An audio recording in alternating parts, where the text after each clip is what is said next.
All right, what's up? Brent here from LearnJazzStandards.com, and recently we did a video analyzing the chord changes to Autumn Leaves, and so today I thought it'd be really cool to do a video analyzing the chord changes to the jazz standard All the Things You Are by Jerome Kern. I mean, this is one of my favorite jazz standards, and it's a really interesting song full of really cool harmonic movement. And like I said in the Autumn Leaves video, studying these standards this way, really analyzing them by Roman numerals and seeing how all these chords relate to the parent key center can really be helpful for us mapping out these songs and ultimately be able to improvise over them better, even learn them better. All right, so I'm gonna jump into that. I'm gonna get behind the computer, show you my in-depth analysis of All the Things You Are.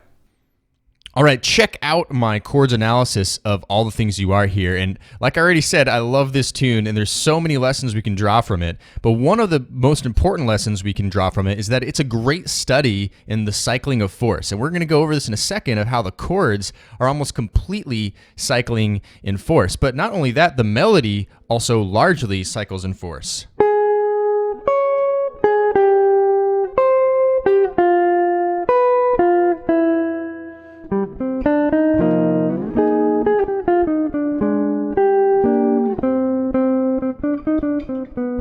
Right? Okay, so there's a lot of force going on there in the movement. So that's something to note just from the beginning. Now, the other thing that I want to point out here is that I've color-coded this entire chart here into different colors. And this is for organizational purposes, that we're not just looking at a big cluster of a bunch of chords and a bunch of Roman numerals, right? So this is so it's easier on the eyes here. And the way I've organized my analysis is by key centers. In All the Things You Are, there are 5 different key centers that we're going to go into in this song. And so I've organized it as such. That's a lot of key centers, right? This is not necessarily the easiest of songs to learn, play, or even improvise over. But I think by breaking it down this way, we can make a little bit more sense of it. So blue is the parent key, which is A flat major, concert A flat major. So if you're a B flat instrument, like a tenor sax player, you got to transpose that up a whole step to B flat major. Or if you're an E flat instrument, like an alto sax player, you're going to want to go to F major, right? So that it sounds like a concert A flat major. So make sure if you're a non-C instruments player that you know your transpositions. That's really important. But for demonstrations purposes, this is for C. This is a C instrument version of an analysis that I have here. In my book, the Jazz Standards Playbook, I actually do have different versions for each one. So, okay, let's move to the next one. So blue is the parent key. Green is concert C major, okay? Red is E flat major. Yellow is G major. And purple is E major. And that is all of the different key centers there, the 5 key centers. Now, I think to start off us on the right foot here, let's just listen to some piano voicings, some basic piano voicings going through the entire form, just so we can hear the harmony and associate with the chords that we're looking at.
All right, let's take a look now. Now we heard what it sounds like. Let's take a closer look at the harmony here. So let's look at the first 5 bars, okay? Just the first 5 bars here. Now, the first thing to notice is that we start on the 6th chord, which is F minor 7, right? F minor 7, okay? That's really important to note. And then we go to a 2-5-1 into A flat major 7, the parent key center. Right? And then D flat major in bar 5 is the 4 chord to A flat major 7, right? It's important that you understand your harmonic series here. You know how to harmonize a major scale with 7th chords. That's a really important fundamental to understanding this chords, these Roman numeral analysis here. So, moving on, what happens here in bar 6? Suddenly, we switch key centers here, okay? We switch to the key of C major 7. Now, I have here a G7, which is the 5 chord to C major 7. Okay, but you can also add a 2 in front of this G7. So what would the 2 chord be in the key of C major 7? Give you a second to think about that. D minor 7, right? So 2, 5, 1, D minor 7, G7, C major 7. But you can just do a G7 here. So going through those first 8 bars now, it's F minor 7, B flat minor 7, E flat 7, A flat major 7, D flat major 7, 5 chord into C major 7, so which is the 1, the new key center, C major 7. Now, why did Jerome Kern choose to do this? I have no idea, but it sounds super awesome, right? Okay, so then what happens? What happens here in bar 9? All of a sudden, we're changing into new key center, and a great way to remember this is just to think, okay, we're going to transition to the next key center by turning this C major 7 into a minor 7 chord, right? So flat that 3rd, flat that 7, all of a sudden we have the 6 chord of the new key center, which is what? Oops, zoomed out. E flat major 7. Let me zoom back in so we can see it better. Here we go. Yeah, okay, so E flat major 7. All right, now here's something really important to note. Look at the chords here, the Roman numerals. 6, 2, 5, 1, 4. Okay, 6, 2, 5, 1, 4. Does that look familiar? It sure does, because if you look back up here at the first 5 bars, 6, 2, 5, 1, 4. So essentially, in bars 9 through 13 here, we're repeating 6, 2, 5, 1, 4, right? It's the exact same Roman numeral chord analysis. We're just in a different key now. So it's C minor 7, 6 chord, 2 chord, 5 chord, 1 chord, E flat major 7, and then A flat major 7 is the 4 chord. Okay, now we're going to move into the next key center now. And actually, in this case, I've added a 2 in front of the 5. But if we just, like we did here in bar 6, just put the D7 in front, literally it's actually the exact same relationship as up here with bars 5 through 6. It's the same key center relationship. We're going... we're moving here in a major 3rd, actually. So E flat to G is the new key center. If you think about that, that's a major 3rd up. So we're cycling here into a major 3rd. So from A flat major 7, which is the 4 chord, we're going A minor 7, D7, G major 7. Now those 2, 5, 1s, right? Those are super important. Like they're everywhere in here. 2, 5, 1, 2, 5, 1, right? Back here, 2, 5, 1. Got to know those 2, 5, 1s. Okay, 2, 5, 1 into G major 7. Now, here, this is kind of an optional chord. You don't have to play this. We have an E7 here, which is like the 6 dominant, the dominant 6 in the key of G major 7. So, now what is that doing? That's essentially acting as a 5 of 2, okay? It's leading us into this 2 chord, this A minor 7. You can alter that 6 chord and go into the 2 chord, A minor 7 right there. Okay, again, now we're just repeating it here. So we're hanging out in the key of G major for a second. 2, 5, 1. Right? Okay, pretty simple. Now, moving on. We're moving into another key center now, right? What's going on now? What's going on here? We're essentially transitioning. Let's look at the relationship between the next key center. So we have G major 7 is the key center right now. Now we're moving into E major 7.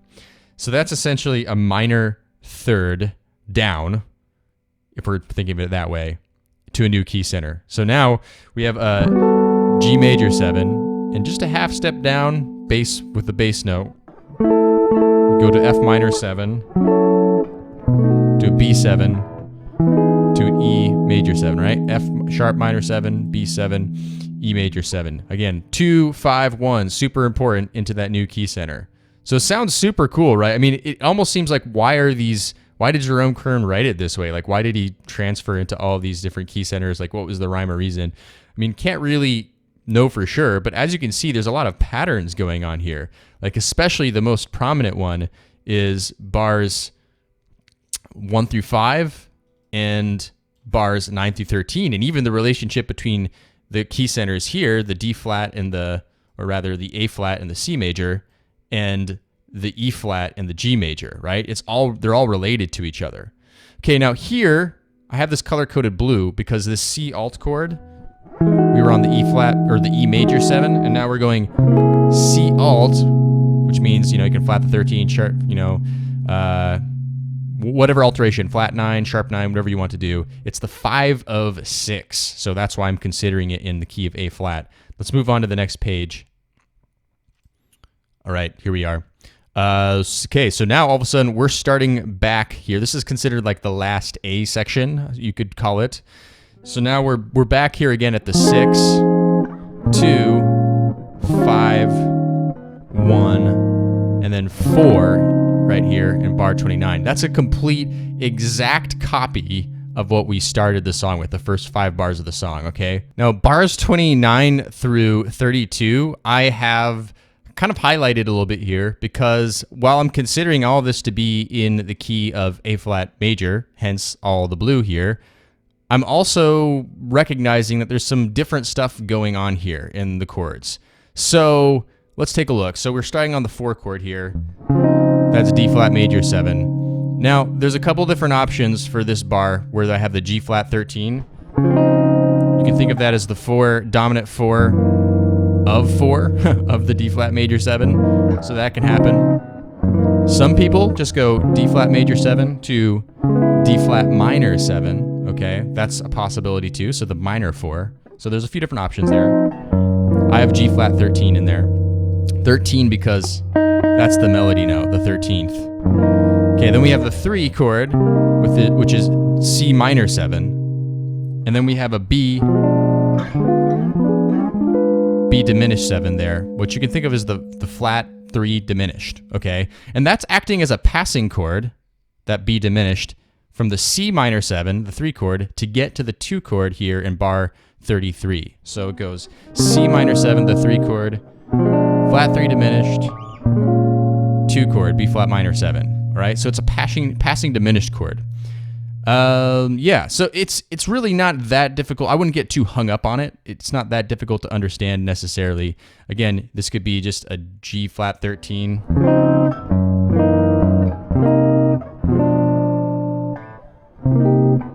To C minor 7 or B flat minor 7 right there. Okay, so essentially we're just trying to get from this 4 chord to this 2 chord, right? And all this entire line is doing is helping us transition there. It's not necessarily going in the most diatonic of senses. Like we have this passing diminished chord, we have this 4/7 of 4 here, or the minor 4, but it's all moving towards this 2 here, which we end the song with a 2, 5, 1, right? Okay, so I think it's way easier to understand the song. Let's go back to the first page. If we just recognize the different key centers here, if we can just separate that out and then recognize those patterns like the 6, 2, 5, 1, 4 and going into this next key center right here.